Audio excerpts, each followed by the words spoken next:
Hi, it's Laura at Aquamarine18 Tarot and Books. Thanks for stopping by my channel today. Welcome or welcome back. This is my end of month recap for August 2023, wherein I will chat about general life updates, decks I've bought, decks I've received, worked with, books I've read, and a check-in on my deck to explore further slash wish list. I don't have a massive amount of updates this month, I don't think. Certainly, I have some books to share with you. General life updates, August sucked, if I'm honest. I was really looking forward to August. It's my favorite month generally in terms of kind of weather and getting to be outside a lot. I had the worst flu of my life, pretty much. And I was so sick for about a week, right at the beginning of the month. I couldn't eat, couldn't really sleep very well, um, struggled to stay hydrated, felt like absolute garbage, totally ruined my anniversary weekend away. That was shit. And then my flu turned into a sinus infection. So I just have not been well all August. I don't get sick very often, but of course it had to happen when I had a cottage booked and things that I wanted to do. So I felt like shit. Recovery was slow. I feel like I had definitely some kind of after effects of not eating for a long time that were challenging. Um, I did need to seek my family doctor's attention. I feel good now. I feel fine now, but the first kind of half of the month was not very good, and it kind of just makes the month feel like a blur of shittiness, to be honest. Not good. So, not happy. Um, didn't really get to do any of the things that we had planned. Didn't get to go canoeing. Didn't really get to do much of anything. I had booked off vacation from work for fun, and it ends up being taken up by this, which sucked. So I'm glad I'm feeling better. I'm glad that it was just a flu, but it was not pleasant while it happened. Um, Otherwise, August has just been, I guess, a regular month. Haven't gotten up to much, nothing much exciting. I did have this August my 1 year anniversary of being an apprentice in the AODA, Ancient Order of Druids in America. Apprentice is a degree that takes a minimum of 2 years to complete. So I'd kind of thought that I was further in to that 2 years, and it's not a limit, right? You can take as long as you want, but it felt like it had been longer. And then I looked and it was the day before my anniversary, which was kind of interesting. So I got to have a bit of a check-in and see, where I'm at in terms of the reading list and things like that, which was nice. I didn't really do anything to kind of celebrate it or anything like that, but I acknowledged my apprentice anniversary as a milestone, I guess. I did buy myself a treat for that. And the treat that I bought is the Astrology for Yourself workbook by Douglas Block and Demetra George. Um, I am looking forward to working through this with a friend. Um, I'm really excited about this. So that was my little gift to myself. I think some of it will probably be a little bit more than what I feel like I am at this point. But also some of it covers areas of the birth chart that I really haven't spent any time learning about at all, like some of the asteroids and things like that. So I think I'm going to learn a fair amount from this. I may do on this channel, I'm not sure yet. I quite enjoyed when my friend Katie Bellew slash Katie Flowers did a video of you can make guesses or assumptions about me and put them in the comments based on my birth chart. Here's my birth chart. I thought that was really fun. I might do something like that sometime when I start this book just to see what others can glean from my chart. I think that that would be interesting. Uh, yeah, that's my August. Feeling like garbage and buying a book. There it is. That's that's my month. Now, moving along. Decks I've purchased, received, or worked with this month. Purchased decks this month is 0. Nothing to show you.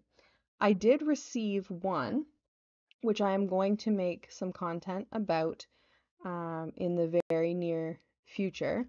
I have a review copy of Auntie K's Marseille Prendre Vie, and I'm excited to share this. This is coming to Kickstarter pretty soon, like early September, I think in about a week, if I have the date right. And it's a cool one. It is on photo backgrounds, which you know I love photo landscape backgrounds with tablet drawn figures on top, and been playing around with it. I put it in order. It came in a different order than what I'm used to. There are some um, little print issues. This is a test copy, so little things like you can see here, like the bleed didn't go quite far enough, so there's that white stripe at the top. That will not obviously be in the deck. Krista's done kind of a list of changes and has given that to me and other folks who are reviewing the deck as well, like things that have been changed. Some little color corrections here and there. I mean, when I published my OM deck on Make Playing Cards, it was not the first iteration either. I did a test print and changed, um, one image completely, some fonts, some color, because it just doesn't come out on the cards quite how it looks on the website all the time. So the test copy is never quite the same. But I've been enjoying this, so I'm excited to share my thoughts about it. It is a quite traditional Marseille in many ways in terms of the postures of the figures, certainly the layout of the miners, and then very contemporary in others in terms of the kind of the activities that the people in the cards are doing and things like that. So I think that this is a really cool deck. I am going to be sharing a kind of walkthrough review quite soon. That is the deck that I received this month. I also received this Kickstarter item, which is not a deck, but it's tarot related. Terminus, a ritual RPG for 1 or 2 players. And I'll just read the back of this, which reads, grab your favorite tarot deck, take a walk, and reimagine the places you visit through the eyes of their ghost in Terminus, a ritual role-playing game about finding the magic and mystery in the mundanities that surround us. Contained within are gameplay instructions, tarot interpretation, guides, advice for using your deck, and more. A game for 1 or 2 players to play in 30 minutes or more. So this can go with any deck. The Kickstarter did not include a deck or anything like that. It included a paper copy of this or a kind of PDF only, like ebook kind of option. I don't remember if there was a couple of other goodies or not, but I just got this. And so this just arrived. I have not had a chance to play around with this just yet, but I think that this, there might be a cool video in this, I think. Maybe take you to the park with me to see how this works. So we'll see. I'm excited about this. I totally just stumbled upon this um, browsing Kickstarter as one does, but I was quite happy to have found it. And there's some cool kind of original artwork in there. So looking forward to that. If you backed this and you got it and you've already had a chance to play with it, which I'm sure those in the US probably got it way before me, comment below and tell me what you think of it because I'm quite excited. I have another tarot related game coming, not shipped yet, but that I backed. I'm branching out in interesting directions. So I'm excited for that. And decks I've used this month, I didn't get anything out to show you, but I've just been all over the place. I've been using the one with the Earth Oracle by Kim at Abundant Life Tarot. I've been using Triumphi della Luna. I've been using the Yummy Oracle, Heart and Hands Tarot, Majestic Earth Tarot, my Dice Oracle. I've been all over the place. I did my one of my moon phase readings. I do a first quarter, full last quarter, and new moon readings. I did one of those with the Star Trek Tarot, which was fantastic. Um, I've just been all over the place, picking decks based on mood and what appeals to me in the moment, and I've been changing it up quite regularly. Next up, books I've read this month. I think there are 9. There are 9. And it's around this time of year where Goodreads, which is one of the several places that I review books, where Goodreads starts to harass me a little bit and tell me on my home screen that I'm reading too slowly and that I'm behind because I pick 100 books as the goal every year. Just it's a nice even number. And when I started picking, I think I'd read 99 the year before, so I just went aspirational and picked 100, and I keep doing that. Sometimes I'm over, sometimes I'm under. This time of year is always like, you haven't read enough, you're reading too slowly, and I don't give a shit really, right? Like I don't care if I'm behind from an arbitrary number. I really don't care about this, and yet it exerts an odd kind of pressure such that I end up reading novellas this time of year. And then it's like I've read more books, right? So I read a couple of novellas this month, but I'll go through the books I've read in a little bit of some kind of an order. So I've been working away on the apprentice curriculum for AODA Druidry, so I read 2 books from that this month somehow. I had started in July, but I finished 2 of them in August. And the first one is the Druid Revival Reader. And this is a collection of excerpts from different texts written either by folks involved directly in the Druid Revival or by folks who were not directly involved in the Druid Revival but whose work, um, somehow influenced it. Whether that's Druid Revival authors are like citing these other authors a lot, or they're kind of in the same social sphere. So this ranges in terms of time period. William Stuckley is first, and the excerpt from him is written 1743. And then who's last? I think Ross Nichols is last in here. Ross Nichols must be last. Ross Nichols is last. Um, and that's an excerpt from 1946. So that's the span of time that is covered. It is mostly on the earlier side of that in here, the Druid revival stuff. But it's an interesting mix anyway. Iolo Morganic is in here, Thomas Paine. I don't think that this would be of any interest whatsoever to somebody who is not engaged in a revival druid practice. It's dry. I'm not gonna pretend that it isn't.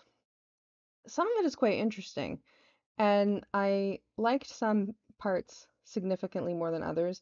I appreciate this in terms of it being a well-organized collection. There's an introduction for each piece that gives it some context and explains, the relationship to Druidry of that author and, the kind of historical trajectory that it is tracing.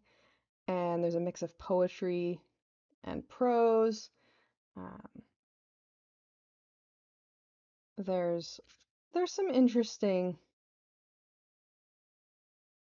things in here for sure.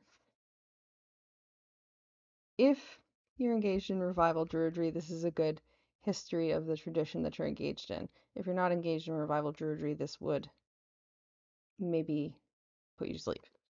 So that one is done.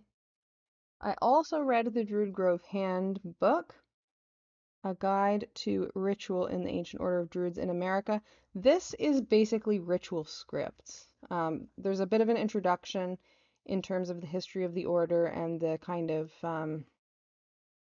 cosmological underpinnings of how the rituals work.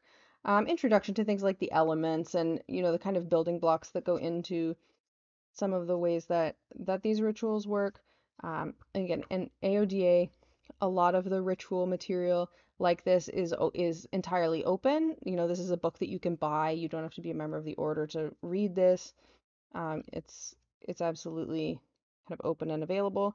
Not everything is, but a lot. And so this includes the little kind of introductory historical piece and a piece on symbolism, and then there's the grove opening and closing. There's a couple of variations on how to initiate a new member of the order, depending on how many initiators you have, whether it's just one of you or a group. There's a ritual for each solstice and equinox. And then there's the daily sphere of protection ritual that we practice every day, and a way of doing the grove opening and closing solo, which is how I do it all the time. These are templates. We modify these to fit our own ontologies, our own belief systems, our own natural environments, all of these things. But I really enjoyed actually reading this because it's like a little refresher and can just kind of, I find, kind of kickstart my practice to engage with other people or read about how other people are doing these things that I'm doing fairly frequently, and why they're doing it the way that they're doing it. So reading this kind of you know more traditional template that's been around for a while that different folks have altered in different ways was interesting. So I really liked this one. And I think that one actually might be interesting for people who are from other traditions, like other Druid orders, as well as maybe other kinds of uh, practices, pagan practices, things like that. Reading something like a grove opening or closing might be of interest to somebody for whom casting a circle is part of their practice. Like, it's a different way of approaching it. It's a different way of thinking about it, but they're not so far apart that I don't think learning about kind of other models isn't really interesting, right? So I think that's a good book.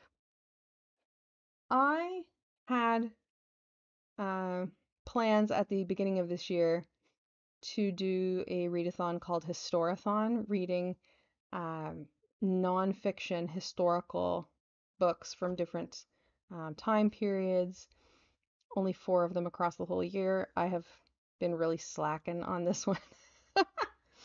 I have not been reading much history this year, but I did read a really great 5-star history book in August. I loved it, and that's The Dawn of Everything: A New History of Humanity by David Graeber and David Wengrow. David Graeber was a anthropologist, anarchist anthropologist. He passed really recently. Um, and David Wengrow is a archaeologist. And this is fucking brilliant. This book is so good.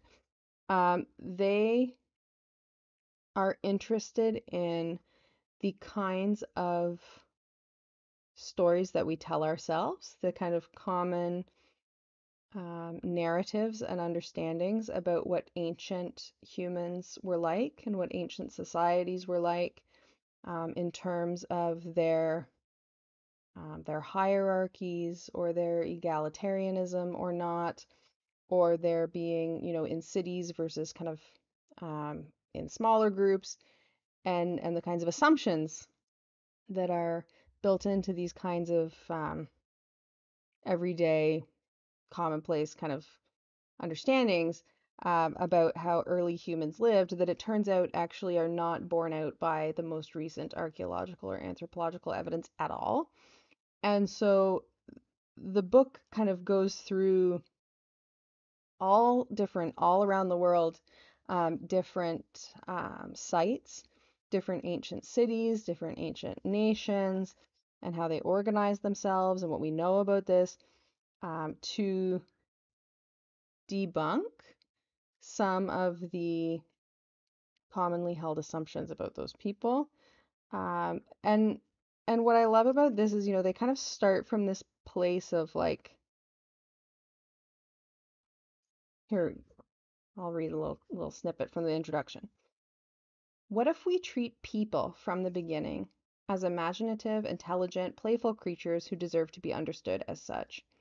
What if instead of telling a story about how our species fell from some idyllic state of equality, we ask how we came to be trapped in such tight conceptual shackles that we can no longer even imagine the possibility of reinventing ourselves? And so they talk about kind of how people throughout history have experimented with different ways of living and have consciously experimented with different kinds of social arrangements, different kinds of governmental, structures, sometimes seasonally, things changing really dramatically, as people moved around. And so, really kind of dismantling this idea of a kind of linear progress to the kind of late stage capitalist mess that we're in now, as though that's the only place that we could possibly be. And they're funny, and it's a really good read. And just, something that I love that I'll share about this book, because you know that I like this. Um, this much of the book is footnotes and bibliography. This is an academic book, certainly, but it's very much one that is readable for folks who don't have an academic background in anthropology or archaeology. I certainly don't. Uh, very, very good. Very, very good. 5 stars. I read Janelle Monáe's The Memory Librarian and Other Stories of Dirty Computer. And this is a collection of like really novellas. They're quite long, or partway between short story and novella. There's 5 of them in here, and each one Janelle Monáe co-authors with um, a different author, right? And it's kind of based in the world of Dirty Computer, which is an album that has a kind of film attached to it that's like an hour long. You can watch it on YouTube. You should watch it on YouTube. It's great. That has all of the kind of music videos in a narrative sequence, and it is a dystopian kind of a setting wherein um, control of and erasure of people's memories is a kind of central part of the dystopian aspect. And so this is kind of different characters who live in this setting, have very different positions in this setting, and navigate it in different kinds of ways. I liked this. I feel like, you know, there's really good diverse representation in these stories. I feel like um, they are interesting, and I feel like they make, you know, good use of a shared kind of context without feeling repetitive. Like the 5 stories don't feel repetitive to each other at all. I did like some of them more than others. I feel like in 1 or 2 of them the kind of analysis is really like really heavy. Um, and where it is more nuanced and subtle, it is better. But I really liked this overall. I thought that this was good. And a debut too. And I think that this is an interesting way to do a debut in terms of fiction writing, to do it in a collaborative way like this, and a really smart way to approach that project. So I like that. And the rest of the things that I've read have been ebooks. So I read Fire in the Heavens by Mary Robinette Kowal. Mary Robinette Kowal, I really like as the author of the Lady Astronaut of Mars series, which I am impatiently awaiting the next installment of. I don't even know if the next installment has a date yet. I am already looking at 2024 new releases that I might be interested in. Um, I don't know if this will be one of them. I hope it is. A Fire in the Heavens is what I read by her this month.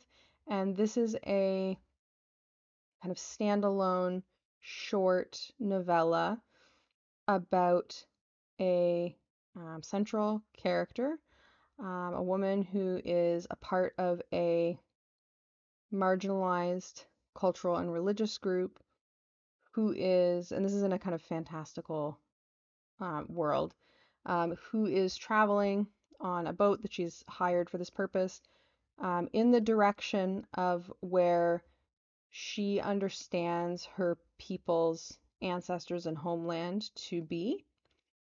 And she's doing so under the guidance of a religious text and the kind of stories that her people share.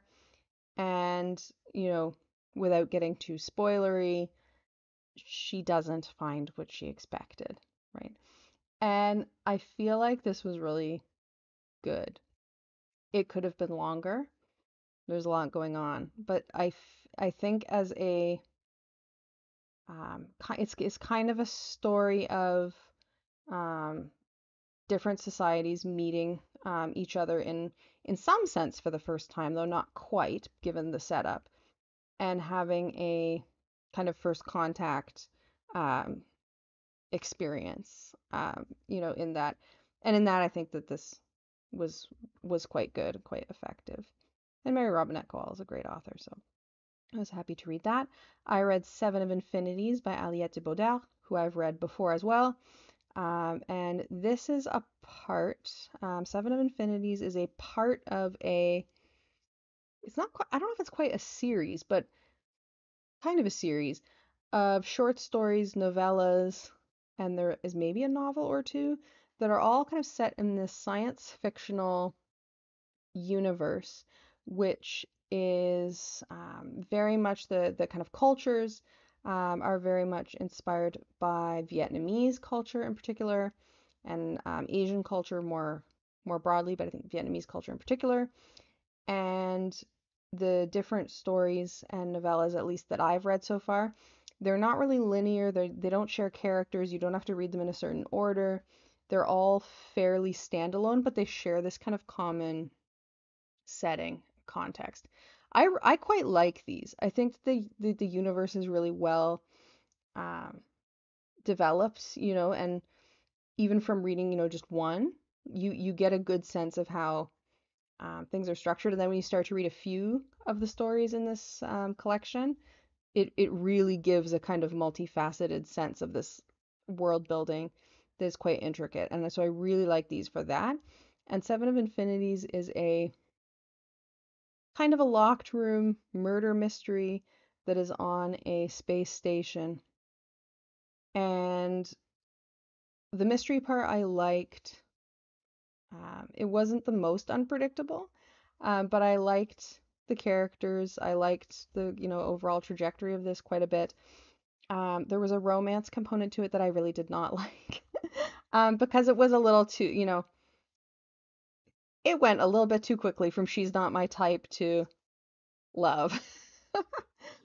Very, very quickly. And it just didn't, I feel like it didn't need to be there. This series of stories overall is really queer overall, and I really like that aspect of it, but like the romance in this particular one did not work for me. I just read Rose House by Arkady Martine, and Arkady Martine is the author of a duology of books that I really loved, two novels that I loved. And Rose House is a shorter novella, nothing to do with that duology at all, completely different setup. Rose House is about a house that is an artificial intelligence. And this artificially intelligent house holds the remains of the architect who built it, who left a kind of will that says that people can't go in it, except one person can go in it for a very short period once a year. And inside of this house, this famous kind of trendy architect put all of his notes and his plans and his entire kind of archive, right? So there's all this interest in people trying to get in to the house, but who can't. And there's a murder in the house. And how did somebody get in the house to kill somebody in the house? How did they get out? Did they get out? Did the house kill the person? Like there's a lot kind of again a kind of locked room situation there. I really liked the setting. The house was creepy. The house was really creepy. The house's personality, fake personality. The house's fake personality was creepy. The house's setting was creepy. Creepy all the way through. Um, I didn't think the mystery was very mysterious, but the creepy setting got me. And I read two longer novels this month. I read Witch King by Martha Wells, which, folks will know that I'm a Martha Wells fan. So far this year, and I don't envision this changing. Martha Wells is the author that I've read the most books by this year because I've been reading her Books of the Raksura series, which is a fantasy series that is over now. I have two novels left. It's a series that's made up of 5 novels and 2 short story collections. So I have the 2 novels left. And Raksura series is fabulous. And I also love Murderbot. There's a new Murderbot coming out this year. I think it's November. Eagerly awaiting that one. My spouse is eagerly awaiting that one. We read Murderbot together. And so I am a fan of Martha Wells. And I was happy to pick up Witch King. And it won a poll in my friend Katie's poll of which big book she should read next. And I was I'm going to read this right along as well. So picked up a copy and read it, and Katie DNF'd it. And I gave it 4 stars. I quite liked this. It is the kind of science, it's the kind of fantasy where it has an index of characters in the front, and you're kind of reliant on it for the first little while. A lot going on, not a lot of explanation. The world building is complicated, and it unfolds over the course of a novel that's over 400 pages long, but it's not going to info dump you at the beginning and tell you what's going on, right?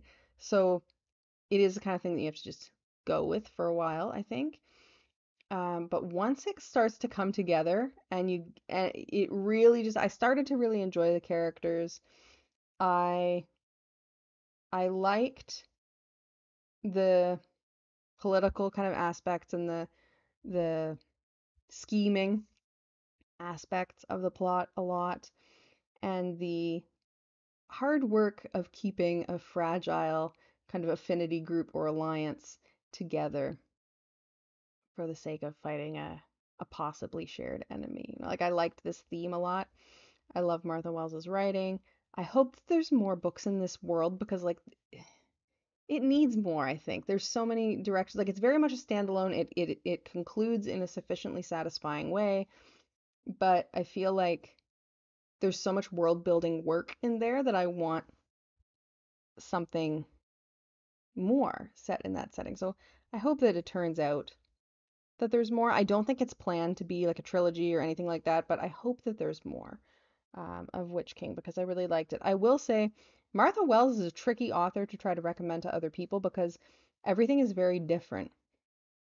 There is no reason that if all somebody has read from Martha Wells's Murderbot and that they've loved it, that they would like Witch King.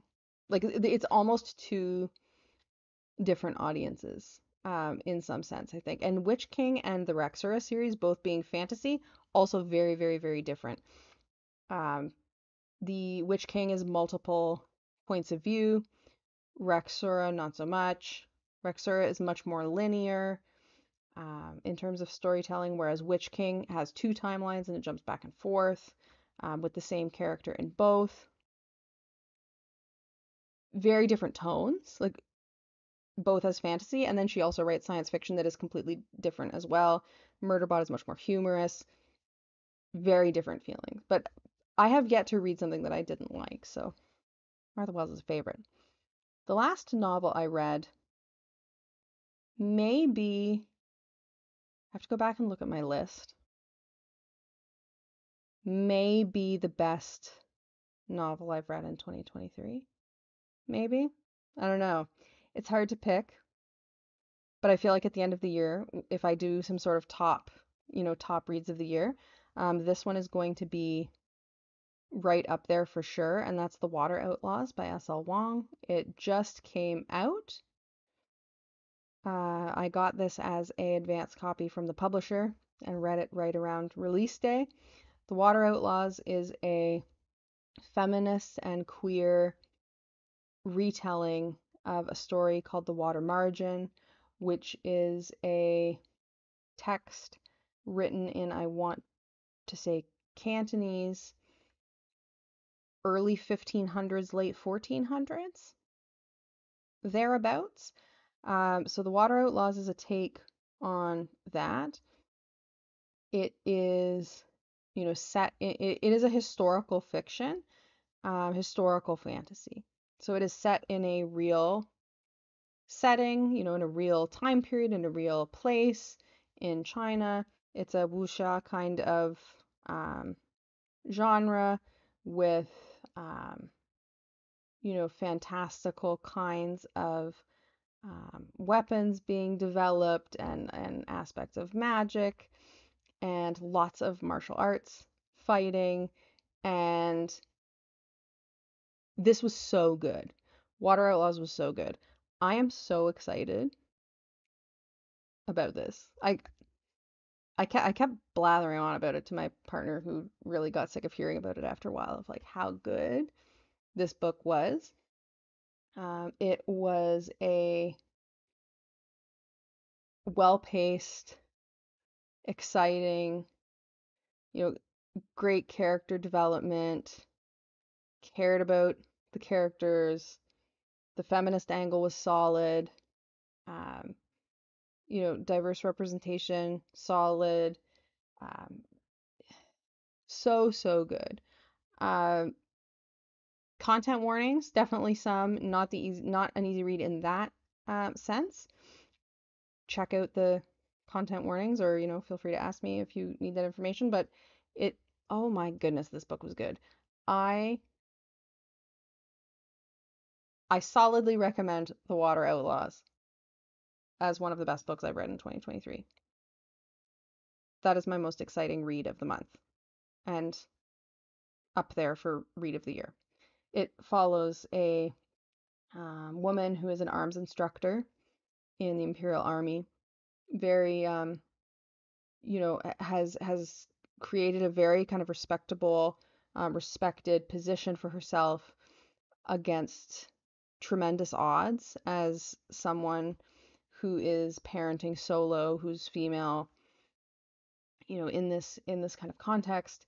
And all of that gets ripped away from her very early in the book, by a violent male superior officer whom she does not allow to attack her in the way that he does. She fights him, and so her entire life is taken away from her after this, and she ends up, you know, she's kind of the main character throughout the novel, but she ends up with this mostly but not exclusively female crew of kind of bandit outlaws. And this book is so good. This book is so good. This book is so good. I could talk about it. I'm at 39 minutes. I'm going to stop talking about it. The Water Outlaws was really good. Okay. Last thing is deck wish list check-in. I will share something that I am very pleased with.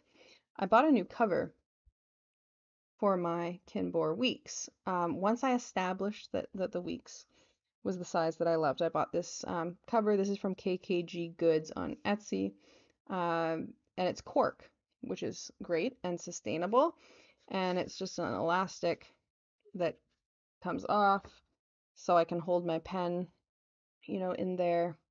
I got it with a green interior and blue, which was actually one of the combinations of colors that was in the picture on the listing, but there's different colors you can pick from anyway. So I'm very happy with this cover.